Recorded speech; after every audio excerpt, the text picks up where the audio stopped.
In the serene meadows of Pahalgam, where Kashmir's winds whisper dreams and its mountain cradle hope, a nightmare descended on 22nd of April 2025.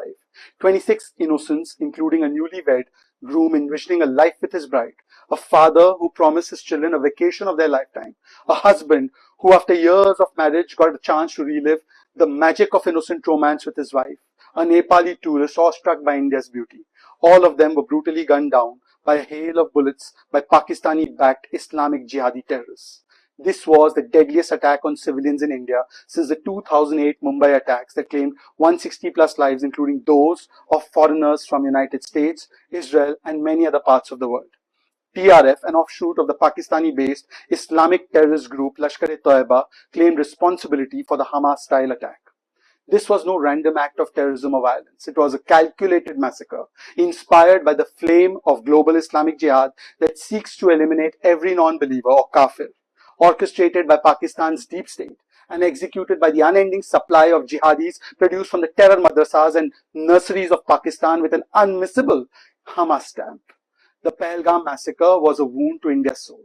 The only moral, legal and justifiable action was for India to exercise its fundamental right to respond, because to let a crime against humanity of this proportion to go unpunished would then make us culpable. Staying silent or inactive when an injustice of this scale has been committed is in itself a sin. Bad things happen and continue to happen if the forces of goodness refuse to act or look the other way or turn the other cheek. Now, New India has a new template of response. We neither forget and we surely do not forgive. Our right to respond is just as legitimate as America's right to avenge 9/11 by eliminating Osama bin Laden in Pakistan and launching a war on terror. It is as legitimate as France exacting a cost on jihadis post-terror attacks faced by it, or Israel seeking justice for the victims of 7th October attacks by Hamas. There is no good terror and bad terror. The world's realized this. Likewise, there can be no good action on terror and bad action against terror. All actions against terror are legitimate. Operation Sindoor was also a legitimate action. It was India's precise, devastating yet calibrated, non-escalatory strikes on 9 terror hubs across Pakistan and POK, underpinned with a sacred vow to shatter the chains of terror that has within its crosshairs not just Indians, but the entire world order. It was aimed at avenging the fallen, not just Indian, but also foreigners, and to protect the dreams of a billion-strong nation by creating deterrence against further such attacks that have "Made in Pakistan" written all over them. Article 51 of the United Nations Charter enshrines India's right to self-defense against Pahalgam's butchery. United Nations Security Council Resolution 1373 mandates suppressing terrorism, yet Pakistan openly flouts this duty. The 1999 International Convention for Suppression of Terrorist Bombings obligates Pakistan to prosecute its terrorists, but it betrays this covenant. We have only acted in consonance with international law and our global duty by executing Operation Sindoor. Not one of the strikes under the aegis of Operation Sindoor was aimed at civilian populations or military installations of Pakistan.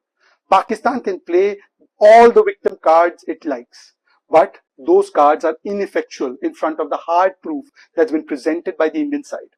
Operation Sindoor targeted 9 citadels of terror, not mosques, as Pakistan falsely claims. These were factories of death and destruction that should have been dismantled by Pakistan on its own in the first place. Markaz Subhanallah, Bahawalpur, Pakistan. JEM's 15-acre headquarters used for recruitment and training. It planned the 2019 Pulwama attack, the 2001 Parliament attack, and the 2025 Pahalgam massacre. Markaz Taiba Muridke in Pakistan. LET's 200-acre fortified hub for training and logistics. It orchestrated 2008 Mumbai attacks, which also saw American citizens lose their lives, 2005 Delhi blast, and the 2025 Pahalgam attack. Sarjal, Tehra Kalan, Pakistan. JEM facility for training and weapons distribution in Punjab. It supported the 2016 Pathankot attack and the 2025 Pahalgam massacre and provided logistics for it. Maimuna Joya, Sialkot in Pakistan. The Hizbul Mujahideen controlled hub for terrorism in Jammu Kashmir. It facilitated the Rajouri Poonch attacks in 23-24 and the Pahalgam attack in 2025. Markaz Ahl-e-Hadith, Barnala in POJK, Pakistan occupied Jammu Kashmir. It's an LET camp in Pakistan occupied Jammu Kashmir that provides indoctrination and logistical support to terrorists. It's linked to the 2024 Sonmarg, Gulmarg attacks and 2025 Pahalgam attack. Markaz Abbas Kotli in POJK. It's a JEM, Jaish-e-Mohammed hub training for suicide bombers and distributing weapons. It trained operatives for the 2016 Uri attack and the 2025 Pahalgam massacre. Markaz Rahil Shahid in Kotli, POJK. It's a Hizbul Mujahideen training center preparing insurgents for attacks in Kashmir. Supported the Rajouri, Poonch strikes and Pahalgam's logistical chain of entire series of events that took place there. Shawai Nalla camp in Muzaffarabad, POJK. It's an LET facility for training and launching terrorists into Kashmir. Trained operatives for the 2024 Sonmarg Gulmarg attack and 2025 Pahalgam attacks. The Sayyidna Bilal camp in Muzaffarabad, POJK. It's a JEM recruitment and training hub in POJK for attacks in Jammu Kashmir and beyond. It facilitated the 2019 Pulwama bombing and the 2025 Pahalgam attack.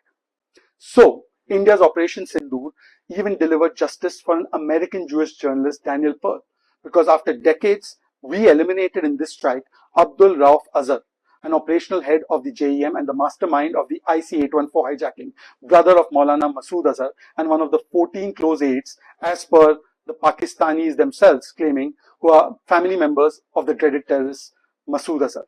The IC-814 hijacking facilitated the release of Omar Saeed Sheikh, who went on to kidnap and murder Daniel Pearl.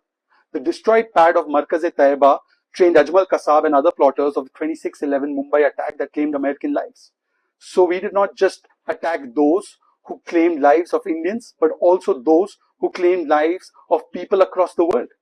But who do we see at the funeral of these globally proscribed terrorists? The Pakistani army officials, and shockingly, their coffins are draped with Pakistani flags. If this is not evidence of state-sponsored terror, then what is? Pakistan has been busy firing missiles of misinformation like it always does, unless if it is targeting civilians, then it fires real missiles. They say how India provided no credible evidence or proof of its involvement in Pahalgam or other terrorist attacks. Really, this is a nation when its defense minister was asked for evidence of downing Indian jets, said check social media. The nation whose PM labels Osama bin Laden as a shaheed or a martyr is saying this to us. The nation who denied Osama bin Laden was getting sanctuary within Pakistan till he was found by the American forces in Abbottabad is saying this to us. The nation whose defense minister Khwaja Asif went on an international channel and admitted that terror has been part of their state policy has no right to lecture to us. A nation whose top leaders like Bilawal Bhutto admitted that Pakistan has a past of supporting terror shouldn't be morally sermonizing us. Well, it's not just their past, it's their present too. Pakistan's Foreign Minister Ishaq Dar admitted to pushing for the removal of the Resistance Front, TRF's name, from the UNSC press statement condemning the 22nd April 2025 Pahalgam terror attack, which killed 26 civilians. This in itself is evidence that Pakistan supports TRF, a proxy of the Lashkar-e-Taiba led by Hafiz Saeed and Zakir Rahman Lakhvi, both of whom, by the way, are convicted yet effectively free in Pakistan. They roam around freely. Hafiz Saeed hasn't been convicted, actually he's been given state protection. And despite being a UN designated global terrorist, he is in house arrest in an upscale residence equipped with a mosque, madrasa and a private park that was converted into a temporary sub-jail with 24/7 armed security from Pakistani forces, including ex-SSG commandos, post the Pahalgam attack. His public speeches are played openly. Another convicted and UN designated global terrorist, Zakir Rahman Lakhvi, also roams about openly. And there are video evidences of this. For over 30 years, Pakistan has been at the epicenter of global jihad, its state machinery weaving a tapestry of terror that has drenched the earth in blood. Since the 1980s, the ISI has sculpted monsters like Al-Qaeda, whose Osama bin Laden was finding sanctuary in Abbottabad's shadows, steps away from Pakistan's military elite. Lashkar-e-Taiba, Jaish-e-Mohammed, Hizbul Mujahideen, all of them flourish under Pakistan's leadership and their aegis. Hafiz Saeed, Masood Azhar, they are all parading through Lahore and Bahawalpur defying United Nations sanctions. The 1993 Mumbai bombings that tore apart 257 families was masterminded by Dawood Ibrahim and he finds shelter in Pakistan. The 1999 IC-814 hijacking, which held 155 souls hostage, freeing Azhar, Maulana Masood Azhar, to orchestrate the 2001 Parliament attack, imperiling global diplomats, all of them are now tied to Pakistan. The 2008 Mumbai siege, 10 Lashkar terrorists forged in Pakistan's Murid ke camps, which have been taken out by us now. All of them led to the slaughtering of hundreds and hundreds of people, including foreigners. The NIA's 300-page Pahalgam dossier intercepted ISI and NET communications, drone imagery, survivor accounts, and provided without doubt how the perpetrators had ISI ties. Yet Pakistan continues to peddle lies. But frankly, this time, the time for dossiers is over.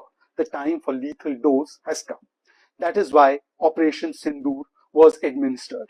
Our Betis were wronged, our Betis avenged. From Colonel Sofia Qureshi to Wing Commander Vyomika Singh, our daughters avenged what was done to our daughters. In response to this, however, Pakistan has unleashed depravity, not contrition or solidarity. On the night of 7th and 8th of May 2025, Pakistan attempted to target military and civilian targets in northern and western India, including Avantipura, Srinagar, Jammu, Pathankot, Amritsar, including the Golden Temple, Kapurthala, Jalandhar, Ludhiana, Adampur, Bhatinda, Chandigarh, Nal, Falodi, Uttarlai, and Bhuj using drones and missiles. These were neutralized by our air defense systems. Pakistan has only increased the intensity of unprovoked drone missile attacks and firing across the line of control in civilian areas in Kupwara, Baramulla, Uri, Poonch, Mendar, and Rajouri sectors in Jammu and Kashmir. 16 innocent lives were lost on the day one of their firing, including 3 women and 5 young children. They all died due to Pakistani firing just day before yesterday.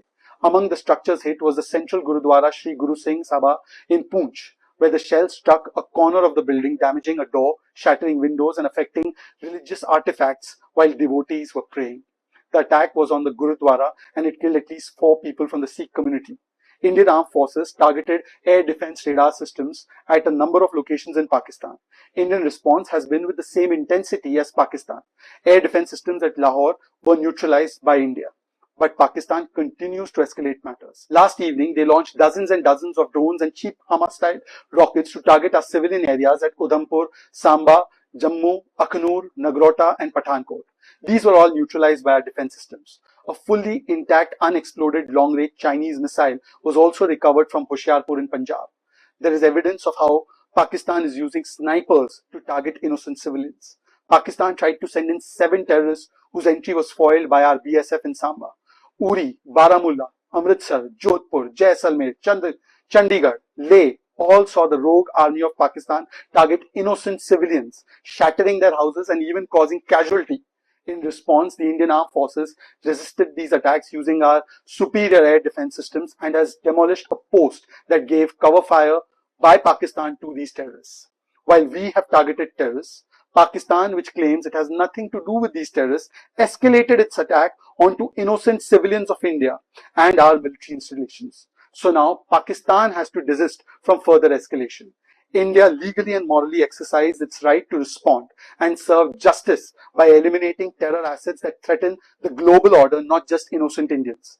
India is ensuring global security by its calibrated, responsible, non-escalatory and measured responses. However, Pakistan's maniacal misadventures only indicate that Pakistan is not a victim of terror, but it is a perpetrator of terror.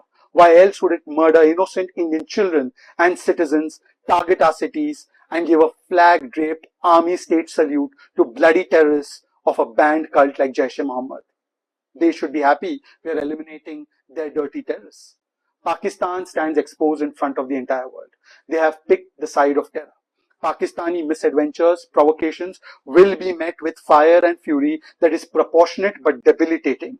Their misadventures cannot go unpunished. They cannot be ignored. Whatever happens next is entirely the outcome of Pakistan's unwarranted and escalatory actions. The onus and responsibility for now, whatever happens and whatever follows, is solely on them. The entire conflagration was inflamed by Pakistan's army chief, General Asim Munir. I should actually refuse to call him a general, whose venomous speech on 16th of April 2025 sowed the seeds of hatred. He declared Hindus and Muslims have irreconcilable differences, branded Kashmir as Pakistan's jugular vein, and profaned that the kalma, La ilaha illallah Muhammadur Rasulullah, is a jihadist rallying war cry. The kalma is a sacred hymn that unites the faithful with God, not a weapon to fracture humanity, Mr. Munir. But that set in motion what is clearly the first and unforgivable provocation of 22nd April at Pahalgam. Now Pakistan has sown a tempest of blood and it faces a deluge of justice. Every terrorist will be pursued, every hideout will be incinerated until the earth is purged of this scourge of terror. Pakistan must be called to dismantle its terror factories or they will be reduced to